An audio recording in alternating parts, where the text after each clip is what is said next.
Bonjour à tous et bienvenue dans cette nouvelle émission qu'on a choisi d'intituler À la maison. À la maison parce que on est chez nous, tout simplement, et on partage avec vous ce qui fait notre vie. Aujourd'hui, on voudrait aborder ensemble un sujet qui est celui de la différence. Alors, non pas la différence en général, encore qu'on pourrait, mais la différence dans le couple. La différence dans le mariage, dans la relation conjugale, parce que c'est un sujet, je crois, qui n'est pas assez abordé. On en parle assez peu, finalement, la préparation au mariage. Je ne sais pas si tu es d'accord, mais on en a peu parlé. On a peu parlé des manières de réagir, parce qu'il y a, on peut lister les manières de réagir, on peut lister les différents caractères, on peut essayer de donner au moins des jalons pour les jeunes qui s'engagent.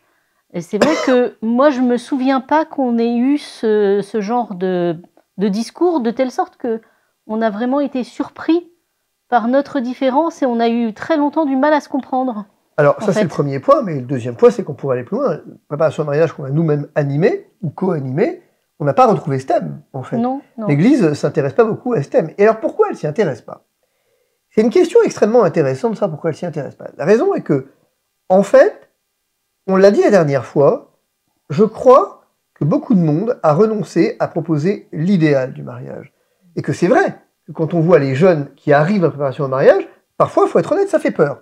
Et on peut déjà, statistiquement, vous dire presque, ok, il n'y a pas de déterminisme, mais on sait que là, ils vont traverser des tempêtes qui sont absolument fondamentales et colossales. Pourquoi? Eh bien parce qu'ils sont tellement différents que leur différence peut vite se transformer en obstacle et en tout cas peut vite les empêcher d'avancer ensemble dans la même direction. Et c'est ce sujet qu'on voudrait aujourd'hui essayer d'aborder avec vous à partir peut-être d'un premier point. C'est la différence fondamentale, la différence fondamentale entre l'homme et la femme d'abord, de l'altérité, je vais dire. Et pour ça, choisir de s'appuyer sur évidemment, ce texte de la Genèse, bien connu, « Il n'est pas bon que l'homme soit seul ». Commençons comme ça. Peut-être d'abord, se dire que il n'est pas bon que l'homme soit seul, c'est intéressant, parce que l'homme, c'est moi. D'ailleurs, dans le couple, c'est moi. Enfin, a priori, en tout cas, c'est moi. Et il n'est pas bon que l'homme soit seul. Et voyez-vous, je crois que c'est une... Je ne sais pas si c'est une découverte, mais c'est un peu ça quand même. Je pense que c'est vrai aussi pour la femme. Je pense que là, c'était l'homme pris en général, dans le genre humain. Pas tout à fait. Je ne suis pas tout à fait d'accord. Et le texte, finalement, la chronologie du texte le dit assez bien. D'accord, la chronologie il n'est pas bon que l'homme soit seul. C'est pour ça qu'on va lui faire une aide. Finalement, c'est la suite du texte. Je suis d'accord.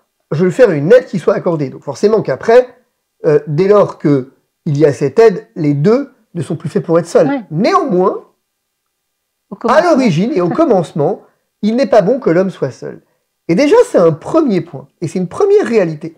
On a toujours dans le cinéma, particulièrement dans le cinéma américain, dans une forme de littérature, l'image de l'homme solitaire. On a cultivé dans le romantisme au XIXe l'idée de l'homme solitaire qui s'épanouirait dans la solitude, dans ce côté un peu célibataire, mélancolique.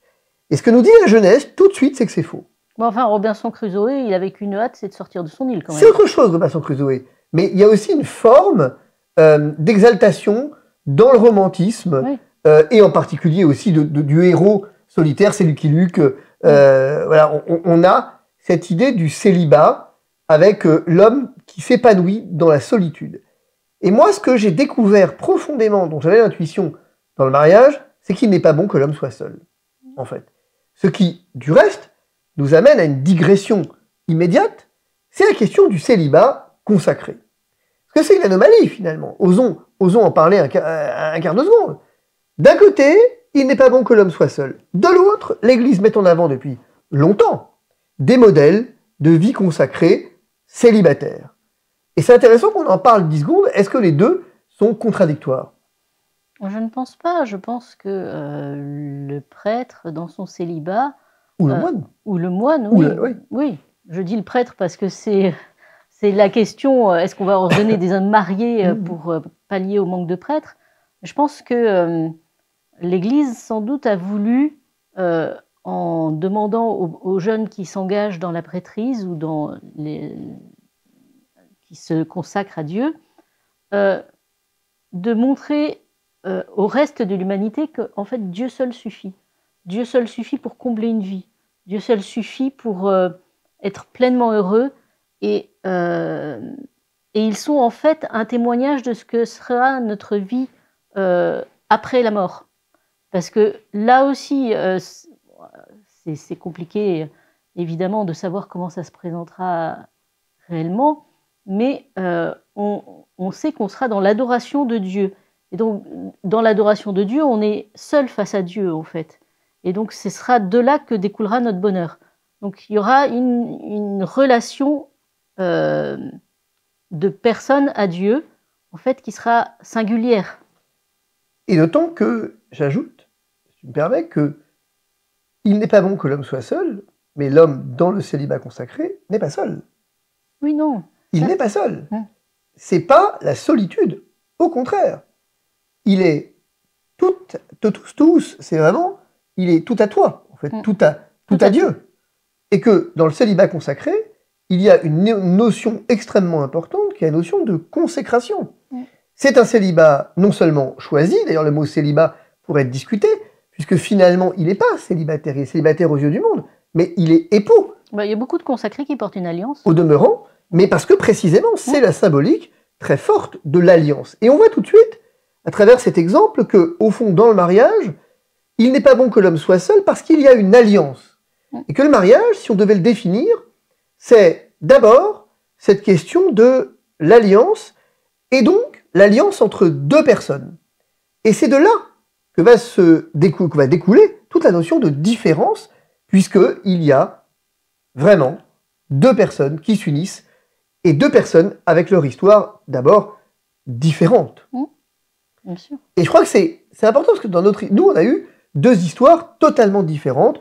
On vient de deux univers totalement différents. Et donc, déjà, on est façonné par notre histoire. Ouais, c'est certain. Moi, j'imaginais pas du tout rencontrer quelqu'un comme toi. Et je pense que l'inverse est vrai. Parce qu'on n'était pas fait pour se rencontrer, en fait. On s'est rencontrés dans le lieu commun qui nous habite tous les deux et qui est notre foi. Mais pour tout vous dire, on s'est rencontrés lors du pèlerinage de Notre-Dame de France à Reims pour accueillir Jean-Paul II. Donc c'était vraiment, dans nos deux univers, quelque chose qui était commun. Mais la seule chose qui était commune, en fait. Nos univers, sinon, ne se seraient jamais croisés. Oui, et c'est important parce que, finalement, cette notion d'univers, moi j'aime bien parce qu'elle traduit bien que, en fait, le mariage, c'est la rencontre de deux univers. La vie commune, c'est la rencontre de deux univers. De ces deux univers va résulter un univers commun que va être la famille. Mais à l'origine, il y a une différence d'univers, et cette différence, alors, elle doit se transformer en altérité, en fait, en complémentarité. Mais c'est véritablement difficile. Et c'est ça probablement le plus difficile. Si on devait me demander quelle est la chose la plus difficile dans le mariage pour vous, j'aurais dit précisément ça. La différence, elle est la source de ma richesse, mais en même temps, elle est quand même le point d'accrochage ou de décrochage parfois, en ce que, pour comprendre l'autre, parce que quand on y réfléchit, on s'est marié à 25 ans, quand on y réfléchit, l'autre a 25 ans de vie dans les pattes, il a une famille dans les pattes, et donc, il va falloir que, durant les 40, 50, 70 prochaines années, peu importe, l'altérité, cette altérité, vienne prendre le pas sur la singularité. Et c'est là où c'est intéressant, parce que, dans le mariage, c'est la rencontre de deux différences, mais la différence, est-ce qu'elle est bonne, en fait? Est-ce que la différence est bonne en elle-même? Pas en elle-même, la différence, elle est bonne suivant ce que tu en fais, parce que si on reste chacun dans nos deux univers, ça n'intéresse personne, et certainement pas nous. La différence, elle est constructive si on veut se rejoindre, si on cherche à se rejoindre. Et c'est un exemple très concret, c'est que vous avez dû remarquer que Fabrice parle beaucoup plus facilement que moi. Moi, j'ai beaucoup plus de mal à exprimer ce que je ressens, à exprimer ce que je pense. Et au départ, Fabrice il ne comprenait pas comment je pouvais avoir du mal à exprimer ça. Et moi, je ne comprenais pas comment, étant aussi à l'aise en train de parler, des fois, il pouvait avoir du mal à dire certaines choses. Pour moi, il parlait tellement qu'il ne pouvait pas avoir du mal à exprimer certaines choses, certaines souffrances et tout ça. Et si on était restés chacun dans notre coin, la différence, elle a commencé à être une richesse quand on s'est dit, mais je veux comprendre comment tu fonctionnes, parce que je t'aime et je veux te rejoindre et je veux t'aider là où tu as mal, m'appuyer sur toi quand justement tu as de la facilité. Et c'est ça qui fait qu'on devient un couple, en fait. On n'est pas un couple le jour du mariage, bien sûr que si, mais c'est pour ça qu'on dit que l'amour, c'est un travail. Ça demande du travail, ça demande d'aller vers l'autre, de l'écouter, de prendre ce qu'il y a de bon chez lui pour s'en servir et de lui donner ce qu'il y a de bon chez nous pour qu'il puisse s'en servir, en fait. Grandir. Et en fait, ce qui est vrai, c'est qu'il y a un paradoxe dans tout ça. C'est que le mariage, dans le cadre de l'alliance, on ne forme plus qu'un, finalement. Et le risque, c'est de se demander lequel. Et c'est là où on a Saint Paul qui répond à cette question. Moi, je trouve ça assez beau. Parce que finalement, la vraie question, c'est il y a un risque, on voit bien qu'il y a une dérive possible, c'est que moi, je suis hyper plus volubile, en effet, que Claire, je suis beaucoup plus entreprenant qu'elle, et il y a un risque à un moment donné, qui est celui de la soumission, et que cet un qu'on va former, soit moi, quelque part.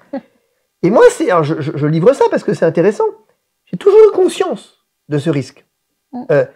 Et j'ai toujours veillé, j'ai essayé en tout cas, de veiller à ce que cet un qu'on devienne ne soit surtout pas moi, en fait. Et Claire a veillé de son côté à ce que ce ne soit pas elle non plus, finalement. Et c'est pas dans le un qu'on forme, c'est pas l'un ou l'autre. Et c'est là où on disait tout à l'heure, c'est finalement un univers commun à créer. C'est ce que saint Paul dira lorsqu'il va parler en disant, par respect, dans les Éphésiens, par respect pour le Christ, soyez soumis les uns aux autres. Et j'aime bien cette formule parce que je la trouve très révélatrice de ce qu'est le mariage, finalement. D'abord, elle choque parce qu'elle peut être mal comprise. Et si on la comprend mal au premier abord, on se dit, mais c'est quoi ça? Généralement, on lit d'ailleurs, femmes, soyez soumises à vos maris, en oubliant le reste.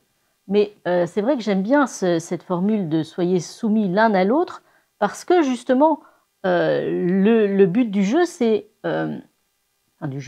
le but du mariage, c'est vraiment de laisser à l'autre la première place, sachant que lui, de son côté, nous laisse la première place.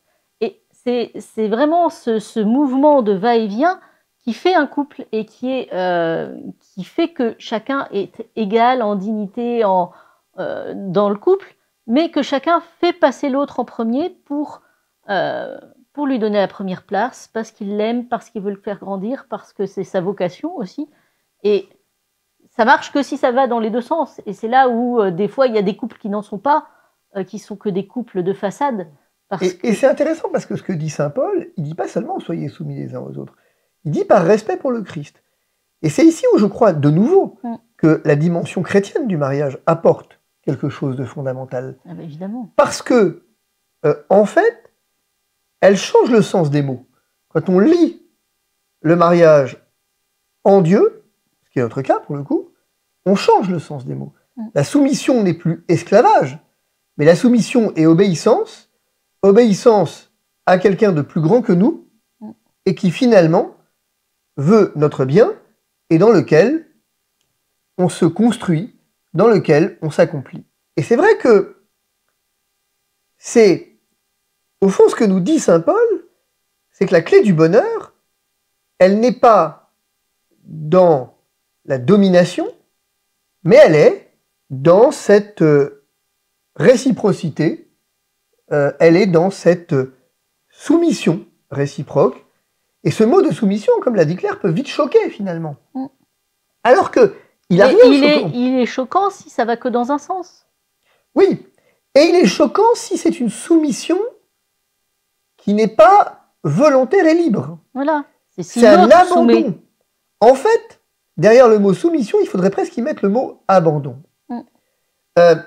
Derrière le mot soumission, quand l'enfant se soumet à ses parents, c'est pas une soumission à la forme de l'esclave, c'est un abandon. C'est à un moment donné, j'ai suffisamment confiance à l'autre, en l'autre, pour me remettre entre les mains de l'autre. C'est ça, en fait, la soumission. Et c'est vrai que c'est pas naturel, finalement. La nature de l'homme, elle est d'abord faite pour soumettre l'autre. Bien sûr. La nature de l'homme, elle est faite pour soumettre. C'est l'homme est un loup pour l'homme. L'homme est un loup pour l'homme. Et effectivement, et on voit bien que il y a une volonté d'utiliser, il y a un risque d'utiliser l'autre comme un faire-valoir pour briller. Et c'est vrai que c'est quelque chose qui, très vite, peut être un point d'achoppement. De sorte que, quand on parlait de la différence tout à l'heure, et on parlait dans la préparation au mariage du fait qu'il y avait quand même toute cette culture et cet apostolat, pas apostolat, mais j'ai envie de dire, toute cette éducation autour de la différence n'existe pas, c'est dommage. Parce qu'il est vrai qu'il y a un moment aussi où si vous n'êtes pas dans la soumission réciproque, vous avez alors la tentation de la soumission de l'autre. Et là commencent les ennuis quand même. Là commencent les emmerdes, pour faire simple. Dès que tu te crois supérieur à l'autre, ça commence, les ennuis. Et je crois que c'est tout à fait ça. Tout à fait ça. Et que dans le mariage, il me semble que la première des clés du bonheur, c'est de reconnaître l'autre comme un maître. Quand on parle de soumission, moi j'aime bien ce mot de soumission parce que je n'ai aucune difficulté à dire que Claire est vraiment maître pour moi de sagesse. Ça ne veut pas dire que c'est facile. C'est-à-dire que le fait de le savoir va pas effectivement engendrer des difficultés par ailleurs et que tous les matins je me prosterne devant Claire. Hein. Pas déconner non plus. Faudrait peut-être. Mais en fait, c'est que cette soumission réciproque, elle fait que je reconnais l'autre comme mon maître sur certains aspects, et il me reconnaît comme tel dans certains aspects, et ensemble, nous reconnaissons celui qui nous unit comme maître à tous les deux, parce que ce un que nous formons, finalement, il est cette union avec lui, finalement. Et je trouve que c'est assez intéressant. Simplement, c'est vrai que, en première intention, et ça c'est Saint-Augustin qui va dire ça, lorsqu'il dira que ce n'est pas la ressemblance qui engendre la paix, mais la juste proportion des différences. Et alors, ça va un peu à contre-courant. On a tendance à penser souvent qu'il faudrait qu'on épouse quelqu'un qui nous ressemble. Et du reste, c'est l'un des gros problèmes que l'on rencontre à travers, finalement, le célibat chez les jeunes. Il y a de plus en plus de jeunes qui déclarent se complaire dans le célibat. Et c'est la raison... Alors, j'ai fait quelques recherches pour essayer de comprendre, c'est ce qui m'a toujours un peu perturbé. Il y en a une, c'est au fond, et elle est importante, c'est de dire, si je résume, je ne veux pas prendre le risque de l'autre, dans la mesure où finalement, je ne veux pas faire de compromis d'un côté, et de l'autre, je ne veux pas finalement nourrir une relation imparfaite qui m'obligerait, dans la perfection, c'est avec quelqu'un qui ne me ressemblerait pas. Ça c'est ressort clairement. Hein. C'est de dire, moi, finalement, j'ai besoin de quelqu'un comme moi, qui me ressemble, qui me comprenne, spontanément. Et donc, je veux, espèce de société un peu tout établie, ou tout cuit, enfin tout cuit dans le bec, du tout de suite, je veux quelqu'un qui me comprenne, là, maintenant, je veux quelqu'un qui soit comme moi, qui partage tout ce que je vis, et donc je veux un autre moi, en fait. Et comme j'en trouve pas, je préfère rester avec mon moi premier. Heureusement que j'ai pas épousé un autre moi, parce que comme j'ai des difficultés à exprimer ce que je ressens, si l'autre avait eu aussi ces difficultés à exprimer ce qu'il ressentait, on n'aurait pas partagé grand-chose dans notre couple quand même. Et à l'inverse, je pense que si tu avais été avec quelqu'un qui parlait autant que toi, vous auriez chacun parlé dans un couloir sans jamais vous rejoindre. C'est vrai, mais au-delà de la volubilité, qui est effectivement un trait de caractère, il y a aussi tout simplement l'angoisse existentielle qui a trait à ma personnalité, à tout ce que je suis, en fait à cette rapidité qui me caractérise aussi, rapidité d'esprit, qui parfois est lourde, est très très lourde en fait à porter. Et donc, heureusement que j'ai en face de moi quelqu'un qui est un symbole puissant de paix, de paisibilité, et qui est capable en fait par sa douceur, d'être j'allais dire un rempart, un mur, presque au sens, une digue, pour pas que le fleuve déborde. Parce que s'il y avait effectivement deux fleuves qui débordent, on serait inondé, mais c'est au sens littéral, inondé d'émotions, inondé de paroles, inondé en tout lieu. Et donc, cette différence est devenue complémentarité. Et heureusement, si je peux pour continuer, que je ne suis pas face à quelqu'un qui me ressemble, mais que je suis face à quelqu'un qui, par ses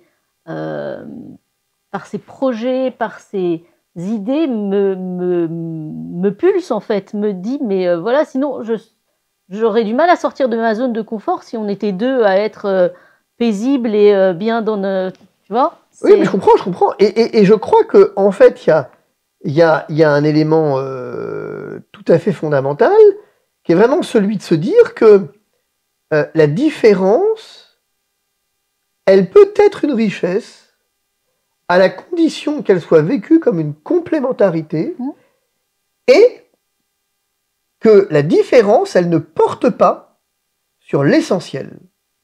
C'est ça, mais ce que je te disais tout à l'heure, on était dans deux univers qui se croisaient sur un endroit seulement. Et c'est là-dessus qu'on s'est rejoints, en fait. C'est vrai, et je crois que c'est tout à fait important parce que je pense évidemment à plusieurs choses qu'on a vues dans le cadre de nos préparations au mariage, mais aussi dans la relation qu'on a pu avoir. Je pense à la différence, par exemple, d'âge, différence de religion, différence de profession, différence de vision. Et par exemple, typiquement, quand vous prenez la différence d'âge, on dit que c'est pas un problème. Non, pas forcément. Mais elle peut le devenir. Elle peut le devenir si vous épousez quelqu'un qui a 30 ans votre aîné et que vous vous attendez à ce qu'il se comporte comme s'il avait 30 ans de moins. Et à l'inverse, si on épouse quelqu'un qui a 30 ans de moins, 30 ans de plus, et qu'on attend de lui qu'il se comporte comme quelqu'un qui a 30 ans de moins, c'est pas possible. Vous avez compris l'idée. Et donc, c'est important de parler de ça. De la même façon que la différence de religion. Je n'aurais pas pu épouser quelqu'un d'une autre religion. Non, moi non plus. Pourquoi? Parce que là, cette différence, elle était bloquante, pour le coup. Cette différence, tout à coup, n'était plus un élément d'épanouissement parce qu'elle portait sur quelque chose qui était substantiel au sens philosophique, c'est-à-dire qui portait sur la substance. Voilà, c'est surtout que je ne pense pas que tu te serais marié hors de l'église. Ça, c'est certain. Mais on aurait pu se marier dans l'église en étant finalement... tu prends mon frère, il s'est marié dans l'église, alors que son épouse n'est pas croyante. Oui. Mais pour autant, moi, je n'aurais pas pu. Parce que du coup, ça mettait en péril quelque chose de fondamental à mes yeux, qui est l'éducation des enfants. Quelle éducation on donne aux enfants? Alors évidemment, on aurait pu en discuter avant, plein de choses, mais là encore... Ça se rajoutait des ennuis. C'est pas seulement ce que des ennuis, c'est que tout à coup, la différence, elle est différence. Et elle est tellement différente qu'elle ne porte plus sur... Elle n'est plus source d'épanouissement, pour moi. Mais ça, c'est moi. Mais je dis que c'est quelque chose dont il faut parler. On ne peut pas faire l'impasse, si on est de deux religions différentes, de parler de comment va être notre vie et comment est-ce qu'on va éduquer les enfants. Ça, c'est pas possible de ça, faire c'est clair. L'impasse là-dessus. Parce que il y a aussi une illusion qu'il faut, il faut juste s'y arrêter d'un trait. C'est cette idée de dire « il changera ». Non. Non, il ne changera pas. Il faut d'abord prévoir de changer soi-même. Oui. Après, parce que ça, c'est dans notre ressort. Et c'est déjà pas si simple de changer soi-même. Hein. Mais alors, prévoir que l'autre va changer, mais on n'a aucune prise sur lui pour qu'il change. On n'a aucune prise sur lui pour qu'il change. Et à partir du moment où on exige le changement de l'autre, je pense qu'on est en danger. Je pense que le couple est en danger. Oui.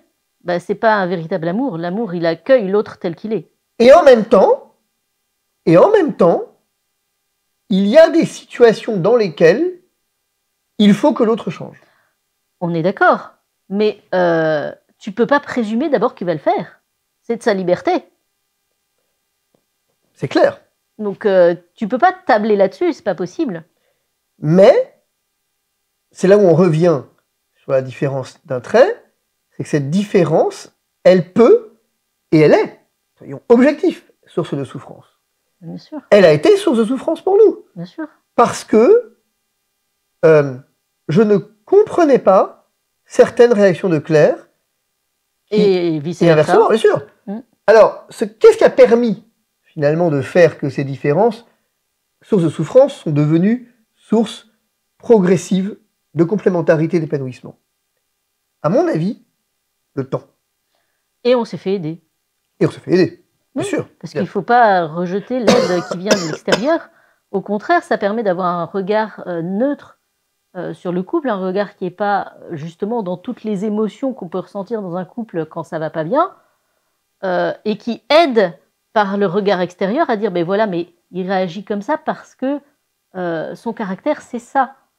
Et elle réagit comme ça parce que, voilà, et de mettre des mots sur ça, ça aide beaucoup en fait, mais c'est difficile de le faire au sein du couple. C'est parfaitement vrai, et je crois que, en fait, ce qui nous a beaucoup... Là, on s'est fait aider, pas longtemps, mais où on s'est fait aider, qui m'a beaucoup aidé, c'est cette idée de comprendre la différence. C'est tout bête, hein, mais de comprendre que Claire était différente. Je le savais, évidemment. Mais bien sûr qu'on le savait, mais on que mettait pas de mots. quelqu'un vienne me dire, attends, mais je t'explique, tu réagis comme ça, mais elle réagit comme ça. Pourquoi? Eh bien parce que, structurellement, il y a deux psychologies, deux personnalités, deux éducations, deux conceptions qui font, et puis tout simplement deux caractères qui font que tu réagis de cette façon-là. Et du coup, c'est très bête, on le savait. Bien sûr. Mais on ne l'avait pas mis en mots. Et Non, que quelqu'un le mette en mots pour nous, ça nous a beaucoup aidé. Et en fait, c'est pour ça que c'est très important ce que disait finalement saint Augustin quand il parlait de la juste proportion. C'est ça que je voulais dire tout à l'heure.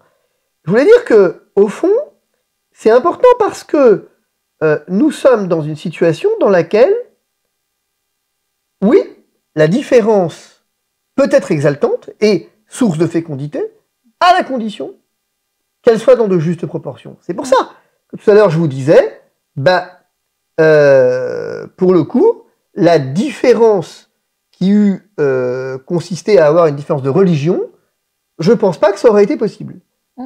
Parce que ça n'est plus de juste proportion. Et que cette différence aurait été bloquante. Pour toi. Pour moi. Mais qu'est-ce que ça veut dire? Ça veut donc dire qu'à un moment, il faut trouver ce qui est finalement cette juste proportion. Mais ça suppose le dialogue. Oui, ça suppose le dialogue. Et ça suppose avant l'engagement. Avant l'engagement. Mais ça suppose le dialogue pendant l'engagement.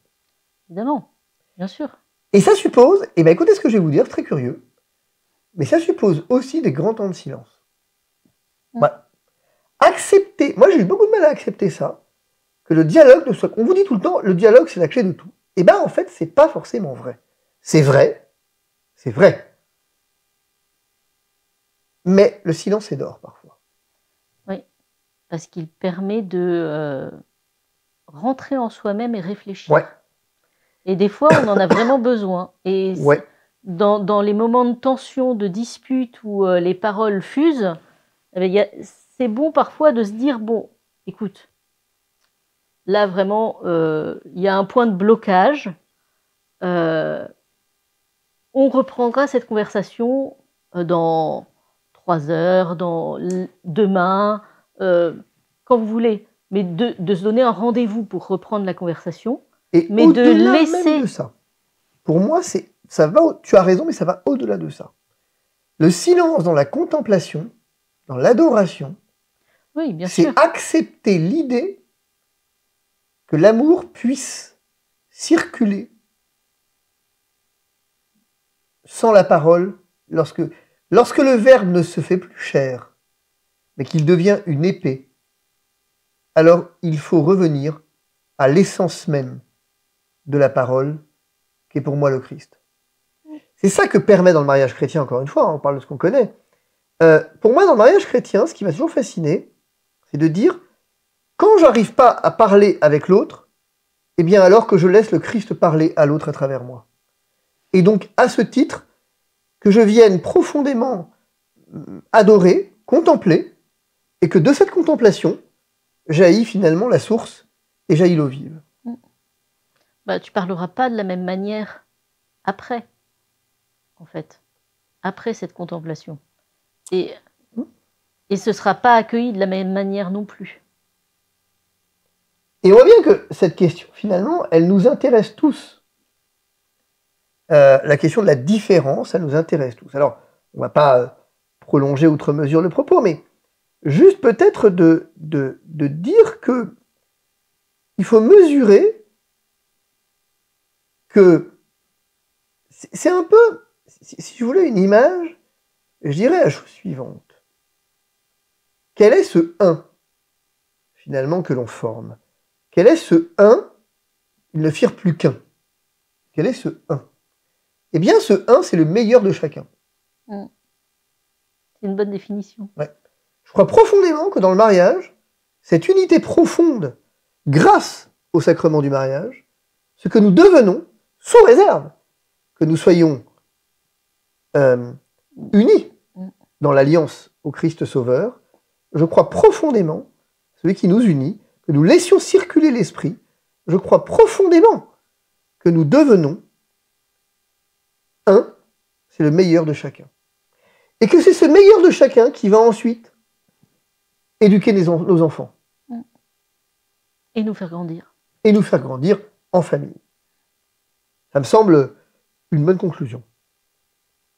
Ok, ça me va aussi. Non mais c'est intéressant de se demander rapidement, je ne sais pas si tu es d'accord avec ça, mais ça me paraît intéressant de dire, finalement, au bout de 26 ans, progressivement, on est devenu, je crois, le meilleur de nous-mêmes. Oui, et progressivement, c'est un peu le renard de Saint-Exupéry. Progressivement, on s'est apprivoisé, et progressivement, on s'est approché l'un de l'autre, et on a mieux compris l'autre, et on a formé ce couple qui était en devenir le jour de notre mariage. Oui, et c'est un peu ce que disait Paul Ricoeur d'ailleurs, qui a beaucoup un peu travaillé sur ces questions de l'autre, l'altérité, tout ça. Et j'aime bien dans ce qu'il disait, que c'est la rencontre de l'autre que je deviens moi, finalement. Il y a vraiment une parole juste là-dedans. C'est dans la rencontre avec l'autre que je deviens moi. Et il y a donc cette notion d'autre. Et c'est pour ça que je suis un peu inquiet pour les générations de nos enfants, même pour nos propres enfants d'ailleurs, hein. Je le dis librement, dont je sens que ça n'intéresse pas beaucoup l'amour en fait. La rencontre de l'autre, bon, c'est un demi-sujet. C'est un sujet, mais un demi-sujet. Ouais. Et quand je vois toutes ces vidéos de jeunes filles, hommes, filles de 30 ans, qui disent s'épanouir dans le célibat et qui montrent sur TikTok cette vie, tout ce qu'elles peuvent faire, je me dis, il y a quand même une peur fondamentale de la blessure, parce qu'on n'en a pas parlé, mais on en parlera dans une vidéo, de la différence naît forcément la blessure. Mais alors, si ça peut rassurer, de